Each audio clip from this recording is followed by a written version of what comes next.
We're always taught that money is all about math, right? Spreadsheets, formulas, all that data. But what if that's completely wrong?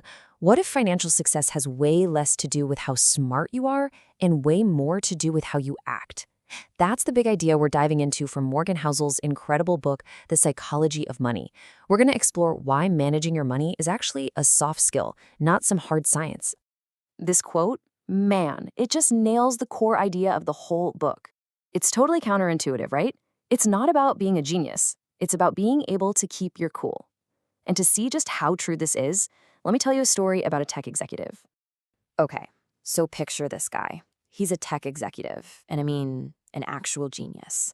He designed a key component in the Wi-Fi routers that, yeah, pretty much all of us use today. So naturally, he became wildly successful, and boy did he want everyone to know it. He got famous for carrying around this giant wad of $100 bills. I'm talking inches thick, and he would flash it to literally anyone who looked his way. His whole life was basically a performance. Get this. He and his buddies would go down to the ocean and skip $1,000 gold coins across the water like they were pebbles. Seriously, they'd be laughing about whose coin went the farthest. This had nothing to do with smart investing. It was all about ego. And, oh, it didn't stop there. One time, he breaks a lamp in a hotel restaurant. The manager comes over and says, "Sir, that'll be $500. So what does our guy do? He pulls out that brick of cash, peels off $5,000, slaps it down, and tells the manager, "Don't you ever insult me like that again." I mean, come on, pure unfiltered ego. So you're probably wondering what happened to this brilliant guy with all his cash and his big brain, right? Well, he went broke. Yup, that's the punchline. At the end of the day, all that intelligence meant absolutely nothing because his behavior, his whole relationship with money was just a complete train wreck. And his story is the perfect setup for our first big idea, which is this. When it comes to money, your behavior will always trump your brains. To really drive this point home, let's look at a tale of two very different people. Okay, in one corner, we have a guy who has every single advantage you could possibly imagine. And in the other corner, a man who on paper has none. So, who do you think wins this financial matchup? First up, meet Richard Fuscone. This guy is the poster child for brains. We're talking a Harvard MBA, a top executive at Merrill Lynch. He was so successful, he retired in his 40s to live in this palace, a mansion with 11 bathrooms, 2 elevators, 2 pools, and a monthly maintenance bill of over $90,000, just to keep the lights on. All right, now let's meet our other guy, Ronald Reed. Total opposite. He was the first person in his entire family to graduate from high school. For 25 years, he fixed cars. Then, for another 17, he swept floors at a J.C. Penney. He lived this incredibly quiet, simple life up in Vermont. You know what his main hobby was? Chopping firewood.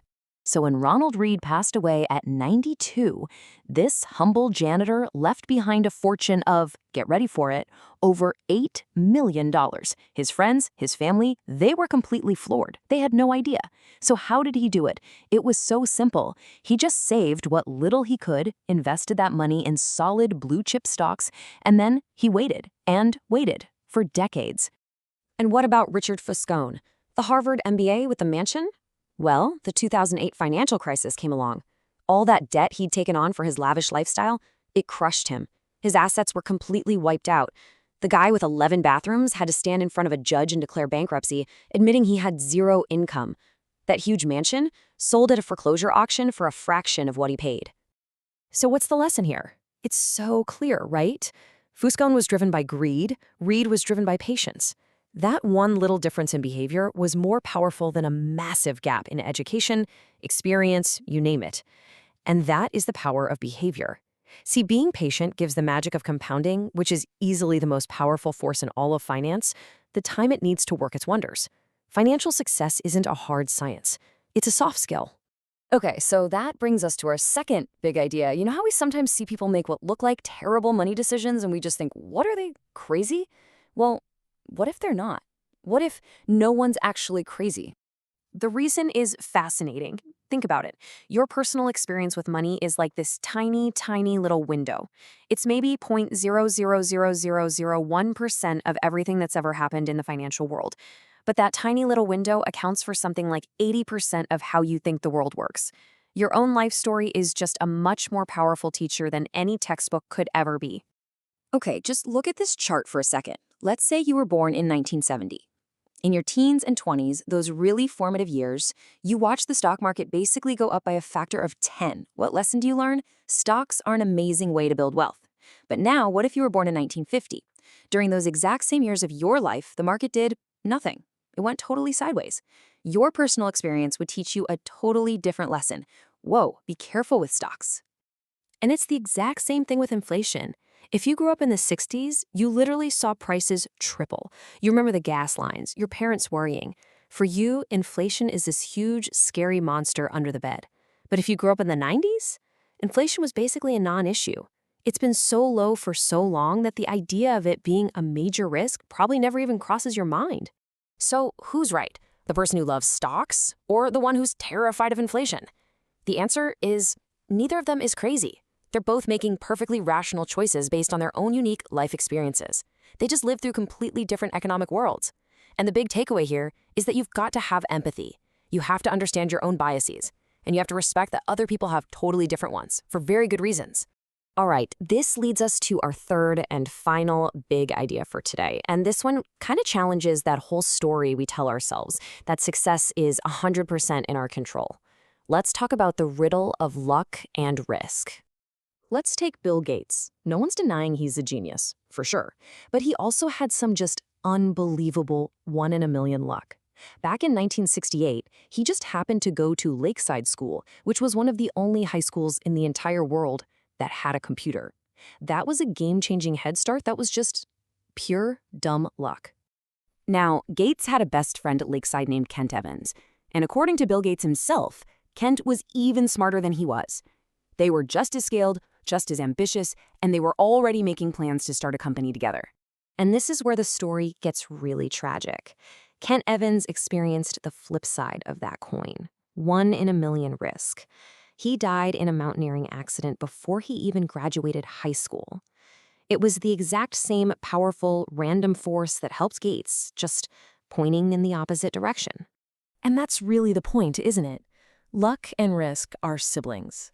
They're two sides of the very same coin. They're this constant reminder that the world is just way too complicated for our actions to control 100% of our outcomes. What that means is that success is never quite as amazing as it looks, and failure is never quite as terrible as it feels. Okay, so let's tie this all together. What does all this mean for your financial story? Well, it means we probably need to change the stories we're telling ourselves about how money actually works. It really boils down to three big mindset shifts. Number one, remember our janitor Ronald Reed. Your behavior, your patience, your discipline, that matters way more than your intelligence or your resume. Number two, understand people's why. Before you judge someone's money choices, remember their personal story has shaped a worldview that makes perfect sense to them. And number three, have a healthy respect for both luck and risk. Just accept that there are powerful forces out there beyond our control affecting every single outcome. So, I'm going to leave you with a final thought to chew on. We spend so much time obsessing over the numbers on a spreadsheet, right? The interest rates, the market returns, all the data. But how would you manage your money differently if you truly believe that the most important thing was the story you're telling yourself inside your own head?